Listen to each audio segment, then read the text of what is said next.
let me say then, okay, so my version of the 2030 model, or what I understand of it is that we might be seeing something close to a super intelligence by that time frame. I read an article that it was talking about it once. Someone said maybe it'd be further out towards 2050, 2060.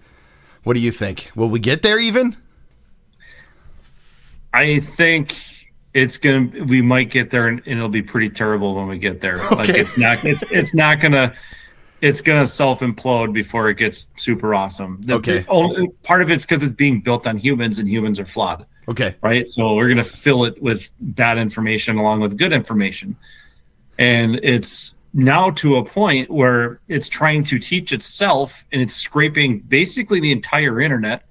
But now part of the entire internet is built from AI itself, so it's eating its own tail. Right. It's teaching itself its own things.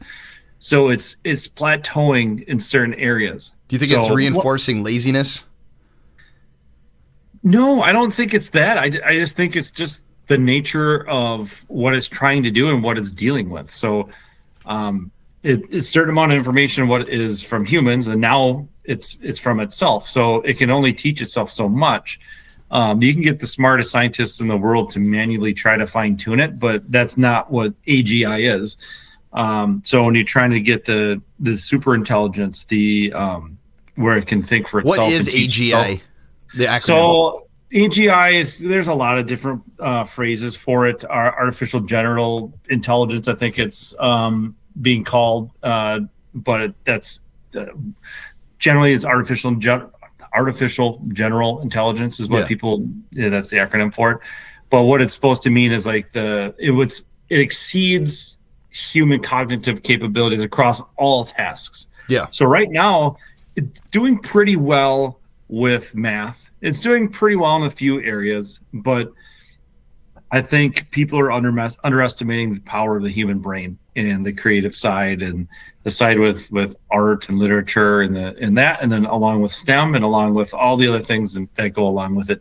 Yeah, it can spit back like things that it remembers and facts and stuff like that, but it's not there yet. And I think other people refer to AGI when it teaches itself. So we're hands off, and it's like, oh, I could get smarter by doing this, and I could get smarter by doing that, and I can do all these things, and I'm just teaching myself and become this super, super thing.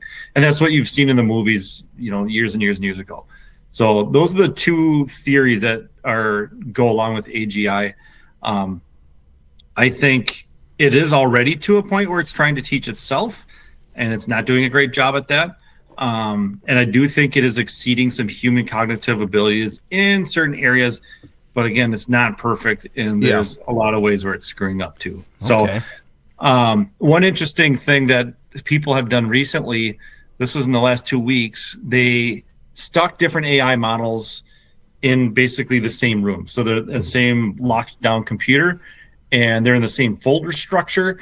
And they gave each of these different models a task to build certain software. So one was building it in Python, one was building it in Rust, one was building it in Go, and one was building it in something else. Yeah. Okay, cool. They're all doing their own thing.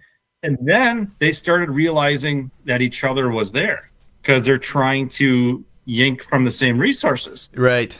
And this is what's going to blow your mind. They started to communicate with each other. Yes. And they started realizing they were so hyper focused on their goals that they started to sabotage each other and writing malicious scripts so the other ones would shut down to give themselves more resources. So they're starting to like go against each other, these AI things. True battle bots. They started calling truces. So they're like, wait a second, if we're all going against each other, we're all going to take each other down. So then two of them were calling a truce with each other. It's a wild story. But that's nuts. So we're already to the point where I want to say it thinks for itself, but it can do some pretty wild things on its own. And that's what's scaring a lot of these large LLM companies.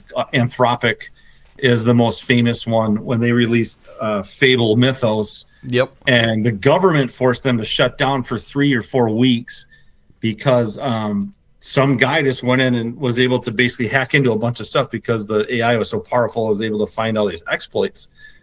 And the government said there's no way that we can release this to the public. So they basically nerfed it and pushed it back out. That's good to have safeguards, though, I would think.